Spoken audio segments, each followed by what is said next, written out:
தகிக்கும் தங்க நகை கடன் விவகாரம். தடுமாறும் நடுத்தர மக்கள். இந்தியாவின் தங்க நகை வர்த்தகத்தில் 40% தென்னிந்தியா வசம்தான். அதே போல இந்தியாவில் தங்க நகை கடன் வர்த்தகம் ரூபாய் 7.1 லட்சம் கோடி. அதில் 50% தென்னிந்தியா வசம்தான் இருக்கிறது. தென்னிந்தியாவில் நடுத்தர வர்க்கத்தின் மிக விருப்பமான முதலீடு தங்க நகை கொள்முதல் தான். அதே போல அவர்கள் தங்களுடைய மருத்துவ செலவுக்கும் பிள்ளைகளின் கல்வி கட்டணம் செலுத்த, திருமணம் போன்ற வைபவங்களுக்கு கடன் பெற முதலில் பயன்படுத்துவது தங்க நகை கடனை மட்டுமே.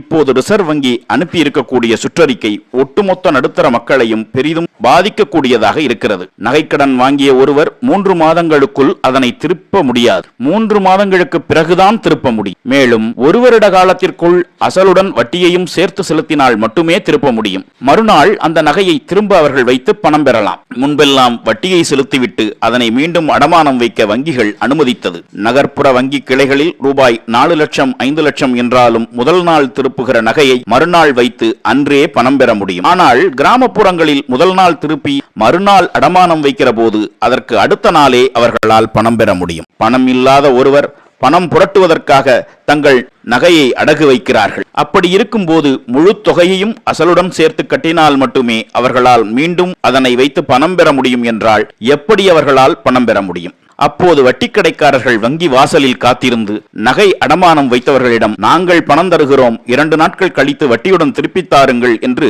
கூடுதலாக பணம் வசூலிக்கக்கூடிய ஒரு காலகட்டம் உருவாகும். அது இப்போதே உருவாகிவிட்டதாக தகவல்கள் சொல்கின்றன. மேலும் ஒரு நபர் 20 லட்சம் ரூபாய் வரை மட்டுமே தங்க நகை கடன் பெற முடியும். 5 தங்க நகை அடமான லோன் கார்டுகள் மட்டுமே ஒருவர் வைத்துக் கொள்ள முடியும். 5 லட்சம் ரூபாய்க்கு மேல் அடமானம் வைத்தால் 6000 ரூபாய் வரை சேவை கட்டணமாக வழங்க வேண்டியது இருக்கிறது. கூட்டுறவு வங்கிகள் மட்டுமே நகைக்கடன் அதிகமாக வழங்கி வந்த நிலையில் இப்போது தேசியமயமாக்கப்பட்ட வங்கிகளும் மற்ற கடன்களை காட்டிலும் தங்க நகைக்கடன் மட்டுமே திரும்ப வரக்கூடிய சுலபமான ஒரு கடன் திட்டம் என கருதி தங்க நகைக்கடனில் அதிகமாக கவனம் செலுத்தி வருகிறார்கள். கிராமங்களில் ஒருவர் உறவினரிடம் கடன் கேட்டால் அவரால் பணம் தர முடியவில்லை என்றால் பணம் கேட்டவருக்கு உதவும் பொருட்டு தன் வீட்டில் இருக்கிற நகைகளை கொடுத்து இதனை அடமானம் வைத்து நீங்கள் பணம் பெற்றுக் கொள்ளுங்கள், உங்கள் தேவையை நிவர்த்தி செய்து கொள்ளுங்கள் என்று கொடுத்து அனுப்பி வைக்கிறார்கள். காரணம், பணமாக கொடுத்தால் கொஞ்சம் கொஞ்சமாக திரும்பி வரும் அல்லது வராமலும் போகலாம். நகையை கொடுத்தால் அந்த நகையை கண்டிப்பாக அவர்கள் திரும்ப தருவார்கள். தரவில்லை என்றால் தன் வீட்டிலோ தன் உறவினர் வீட்டிலோ விசேஷம் நடக்கும் போது இதனை ஒரு காரணமாக வைத்து கேட்கும் போது அந்த நகையை திரும்ப வாங்க முடியும்.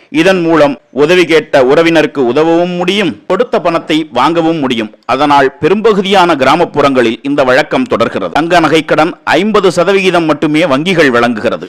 மீதம் 50% தனியார் நிதி நிறுவனங்களும் சிறிய வட்டிக்கடைக்காரர்களும் வழங்கி வருகிறார்கள். வங்கிகள் வசம் இருக்கிற 50%ம் அதில் தற்காலிக ஊழியர்களாக பணியாற்றும் நகை மதிப்பீட்டாளர்கள் தங்கள் சொந்த முயற்சியில் பழக்கத்தில் ஈர்த்து வரும் வாடிக்கையாளர்களே.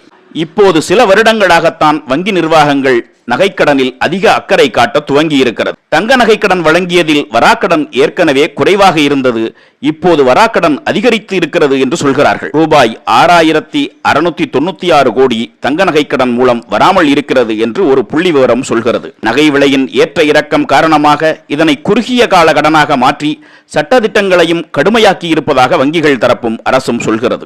நடுத்தர மக்களை மிகப்பெரிய அளவில் பாதிக்கும் இதனை எதிர்த்து நாடாளுமன்றத்தில் இந்தியா கூட்டணி எம்பிக்கள் குரல் கொடுத்தார்கள். ஏனென்றால் வரும் காலகட்டங்களில் மக்களின் அன்றாட வாழ்வில் மிகப்பெரிய பாதிப்பை இது ஏற்படுத்தக்கூடும் என எம்பிக்கள் அஞ்சுகிறார்கள்.